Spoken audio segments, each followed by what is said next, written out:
এতই যদি শোক হয়, এতই যদি দুঃখ হয়, তাহলে শেখ হাসিনার জন্য ভারতে আরেকটি তাজমহল গড়ে দেন, বাংলাদেশের বিরুদ্ধে অপপ্রচার করবেন না।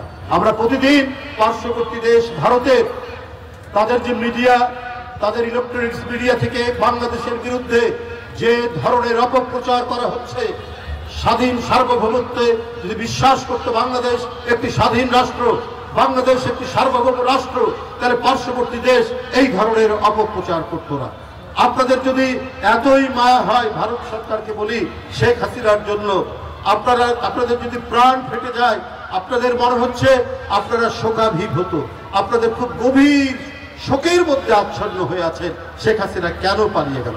এতই যদি শোক হয়, এতই যদি দুঃখ হয়, তাহলে শেখ হাসিনার জন্য ভারতে আরেকটি তাজমহল গড়ে দেন শেখ হাসিনার জন্য, তাহলে তো আপনাদের অনেকটা প্রাণে শান্তি আসে। আপনারা আরেকটি তাজমহল ওখানে গড়ে তুলুন শেখ হাসিনার জন্য, কিন্তু বাংলাদেশের বিরুদ্ধে অপপ্রচার করবেন না। এখানে হিন্দু মুসলমান আমরা যুগ যুগ ধরে, আবহমান কাল ধরে আমরা একে অপরের আনন্দ বেদনার সাথে আমরা মিশে আছি। সেই জায়গাটিকে আপনারা নষ্ট করবেন না, কিন্তু আপনারা পরিকল্পিতভাবে আপনারা সেটি নষ্ট করছেন।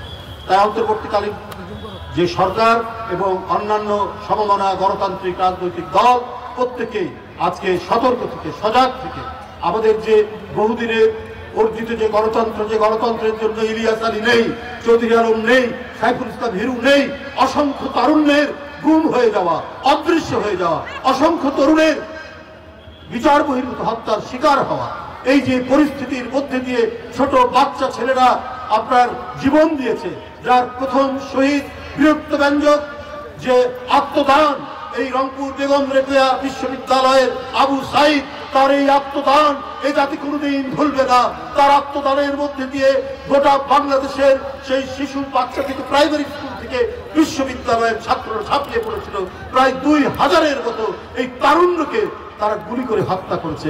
তাদের প্রত্যাবর্তনের জন্য যদি পার্শ্ববর্তী দেশ চক্রান্ত করে, এইটা 18 কোটির দেশ, আমি তাদেরকে বলতে চাই তারা ভুলে যাবেন না।